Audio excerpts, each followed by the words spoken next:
Podskin. Boa noite, estamos iniciando mais um Podskin. Hoje trouxemos a doutora Ailin Fará, ginecologista, para conversar um pouquinho sobre a estética íntima, né? Até que ponto é só estética, se não, né, questões de função mesmo da região íntima, um pouquinho de tudo. Doutora Ailin, muito obrigada por ter vindo. Imagina, o prazer é meu. Fale um pouquinho pra gente, antes de iniciar, sobre a sua formação.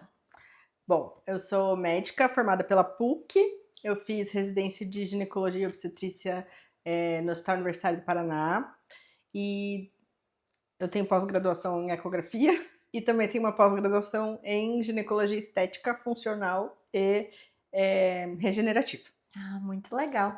E me conta um pouquinho mais, então, essa questão da estética íntima. Ainda é um tabu muito grande, né? O que te motivou a trabalhar com isso? Como que você trabalha essa questão da estética íntima com as pacientes?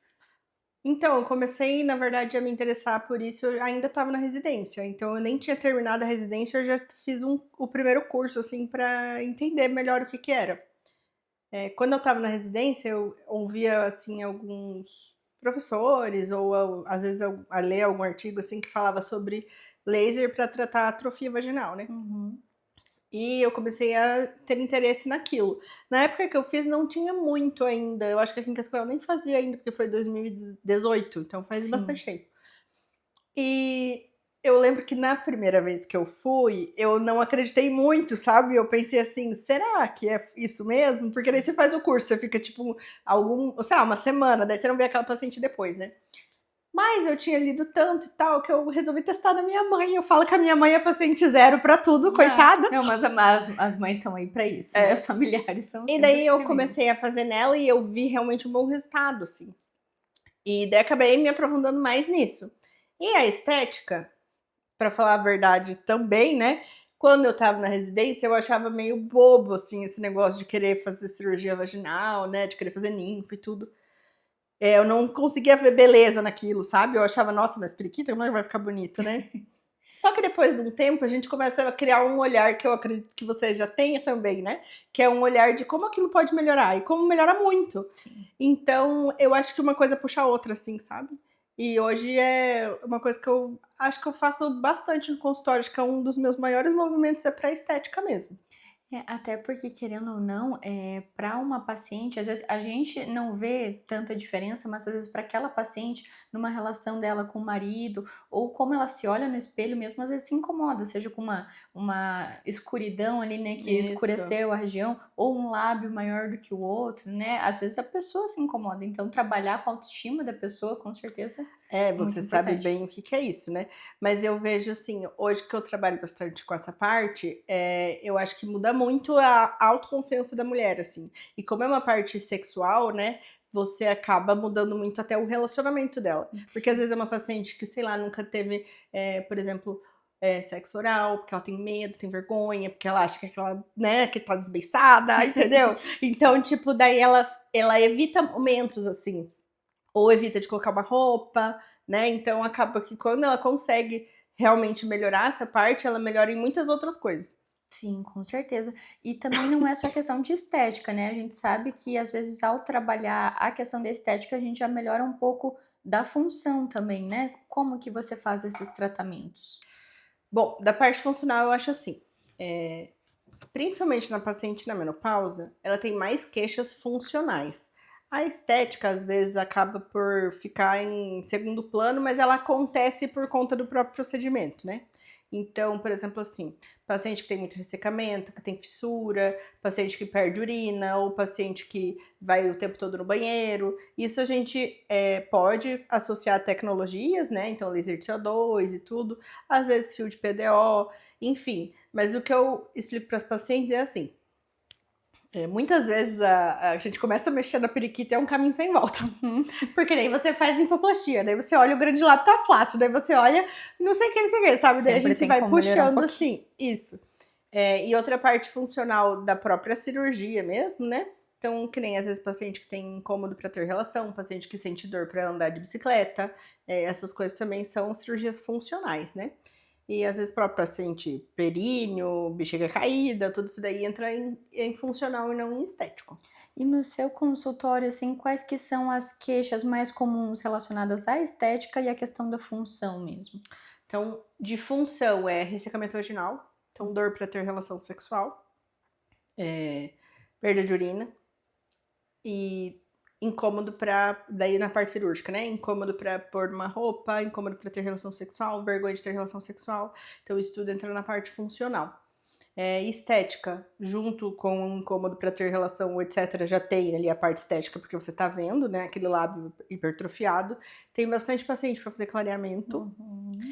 E tem muitas pacientes que elas vão buscando fazer um procedimento que, na verdade, aquele não é o procedimento indicado para ela. Sim, Então, assim, às vezes ela quer fazer linfoplastia, mas quando você olha, não é linfoplastia que ela precisa fazer, sabe? sim. Às vezes ela precisa fazer um lifting de grande lábio, porque, na Sim. verdade, o que ela tá vendo ali não é o pequeno, é o grande. Então, é tudo a gente precisa realmente examinar a paciente para ver o que ela vai precisar para melhorar. Sim. E quais tecnologias hoje que elas são mais utilizadas para essas regiões e qual que você gosta de usar para cada queixa, assim? Bom, eu vejo que tem um mundo de tecnologia. Eu acho que cada médico se adapta a um tipo de aparelho, a um tipo Sim, de tecnologia que você tem com disponível certeza. naquele E tudo depende do momento. paciente também, né?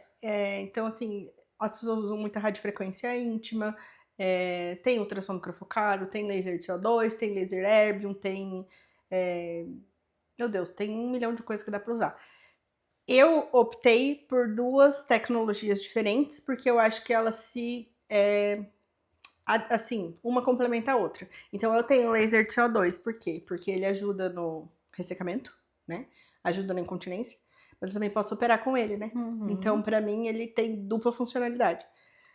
E o ultrassom microfocado, ele é diferente do CO2, né? Que você sabe que ele não vai da mucosa para, né? Então eu falo para o paciente, ele é de dentro para fora, não é de fora para dentro.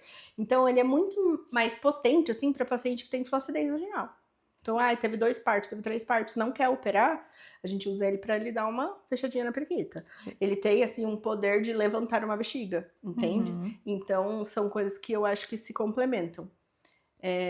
E daí, de terapia regenerativa, basicamente acho que é o mesmo mundo que você vive, né? Fio de Uhum. PDO, PDRN, exossomos, plasma, enfim, um monte de coisa que a gente pode associar junto com os tratamentos. Ah, legal. E quando as pacientes vão fazer os procedimentos, tem algumas orientações que você dá antes e depois dos procedimentos? Alguns cuidados específicos? Todos eles, sem exceção, todos vão ter uma abstinência sexual. Uhum. Todos. Dependendo do procedimento, menos tempo, dependendo do procedimento, mais tempo. Então, Sim. isso é uma orientação de pós que sempre vai ter. E veja bem, para paciente que tem muita atrofia vaginal, então muito ressecamento vaginal, se ela está muito atrófica, não dá para fazer o laser de CO2 antes de preparar aquela mucosa, porque ele tem tropismo por água, né? Então, se estiver assim extremamente ressecado e você não prepara aquela vagina, você faz e ele acaba piorando um negócio. Então, você pode criar até uma fibrose, né? Sim. Então, o que eu oriento sempre é examinar primeiro. Então, às vezes você acha que você tem que fazer alguma coisa e você quer só marcar aquela coisa, né? Então, às vezes o paciente manda mensagem: eu só quero marcar o laser. Mas será que você tem que fazer laser? Entende? Sim. Então, assim, eu acho que a gente sempre precisa examinar primeiro. E, por exemplo, paciente com infecção ativa, ela não pode fazer laser. Sim. Entendeu? Paciente que tá com atrofia, não pode fazer ultrassom microfocado. Sim. Porque como que ela vai fazer um negócio que vai apertar se ela já tá com atrofia? Então ela não vai conseguir ter relação. Então é tudo. Depende muito do paciente. Uhum. E daí nos dias que você faz o procedimento, naquele dia, a paciente tem indicação de fazer mais de uma tecnologia no mesmo dia, de associar algum ativo, por exemplo, vou fazer o CO2, já coloco exossomos, PDRN, você associa, como que é? Associo muito porque eu acho que a recuperação é muito melhor, né? Uhum. Então, assim, no dia que você faz o laser de CO2, o dia e os primeiros 3 dias, eu falo para o paciente que você fica com uma sensação de que você tá com uma crise de candidíase. Porque incha, coça e arde, né? Uhum. Então, e isso é o próprio do método, né? É um processo. Mas quando a gente associa a terapia de regeneração, então, por exemplo, coloca um PDRN, coloca um exossomos, até um plasma, às vezes, que a gente só injeta ali, a recuperação é muito mais rápida. Então, às vezes, assim, só passou aquela noite meio ruim, no outro dia de manhã já como se não tivesse acontecido nada.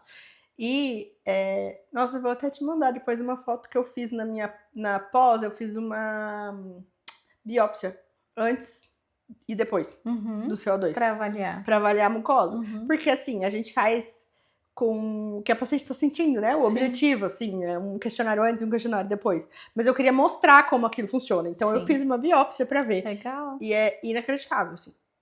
Inacreditável. A mucosa, tipo, que era assim, queratinizada completamente, né? Sim. Dura, seca.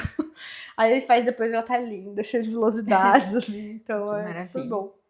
E o que você acha, quais que são os maiores mitos sobre essa questão dos tratamentos da estética íntima ou sobre a estética íntima no geral? Tem alguma coisa que você ouve bastante que você acha, nossa, isso não é verdade? Ai, meu Deus, eu não sei. Eu acho que meu público já é muito selecionado. Os pacientes já vão querendo muito fazer, então eu acho que eu Aham. não sei te dizer o que seria muito tabu, assim. Ai, mas eu acho que sim. Acho que o maior, não sei se é um tabu, mas um medo, talvez, seja de perder a sensibilidade. De Entendi. cirurgia, né? Aham. Tipo, ai, mas eu vou perder a sensibilidade? Eu acho que essa é a maior pergunta que eu tenho. E não, você não vai perder a sensibilidade. A maioria das pacientes, não é que a cirurgia vai aumentar a sensibilidade, mas eu acho que a autoestima fica tão melhor, assim, que elas geralmente relatam melhora da sensibilidade.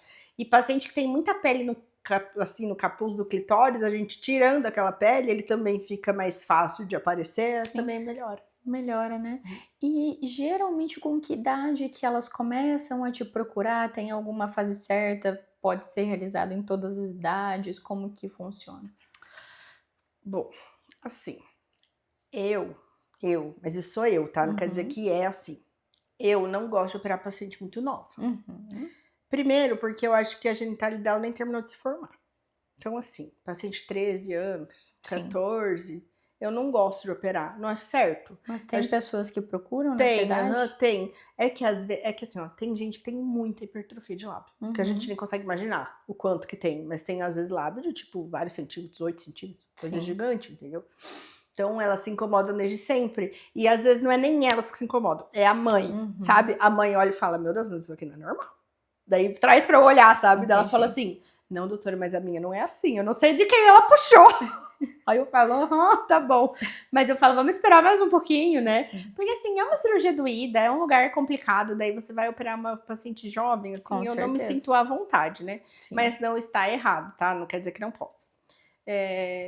E qualquer momento, teoricamente você pode fazer a qualquer momento. Às vezes a paciente, por exemplo, olha pra mim e fala assim: eu quero engravidar esse ano. Aí eu penso: você vai querer fazer parto? Então, às vezes é melhor esperar, né? Sim. Porque daí, se você fizer parto, 1, 2, 3 partos, no fim, nós vamos ter que acabar fazendo períneo de qualquer jeito. Então, daí depois a gente faz uma cirurgia só, sabe? Sim. Mas não tem, assim, um momento. Acho que o momento certo é quando elas estiverem muito incomodadas e puderem fazer repouso. É isso que eu falo, você precisa fazer repouso para fazer a cirurgia. Entendi. E tem algum período, assim, tem algum período que você vê que tem algumas pacientes que você acha tá demais? Por exemplo, tem pessoas que querem detalhes, assim, que não precisa, já fizeram muitos procedimentos e pensa, talvez isso seja, assim, algum distúrbio de imagem, alguma coisa nesse sentido, para essa região? Ou não costuma ter esse problema?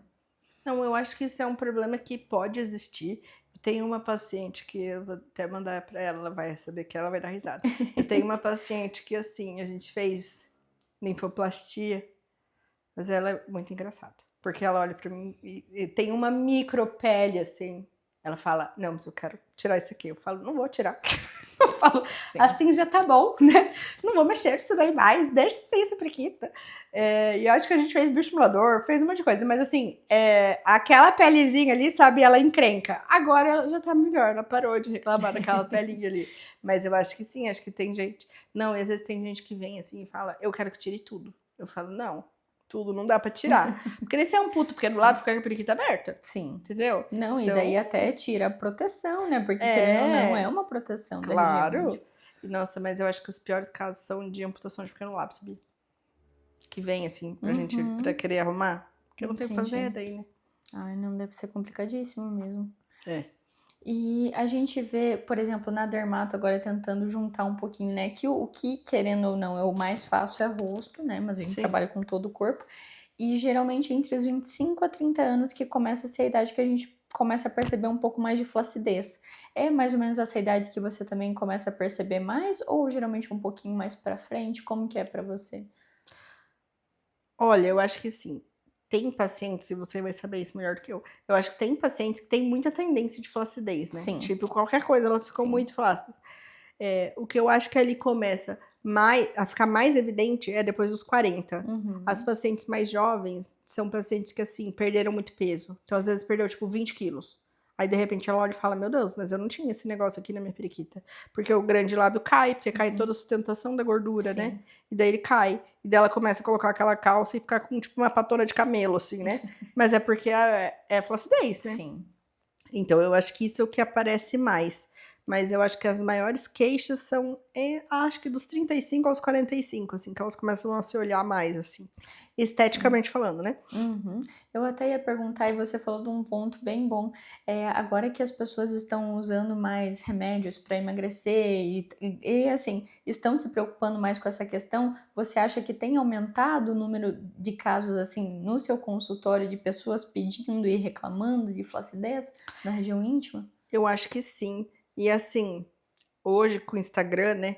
Eu acho que as pessoas começaram a entender o que está acontecendo. Porque eu acho que antigamente, não é que a paciente não se incomodava com a região, mas eu acho que ela olhava e falava, isso aqui É não assim tem o que fazer, mesmo, é assim sim. mesmo e acabou.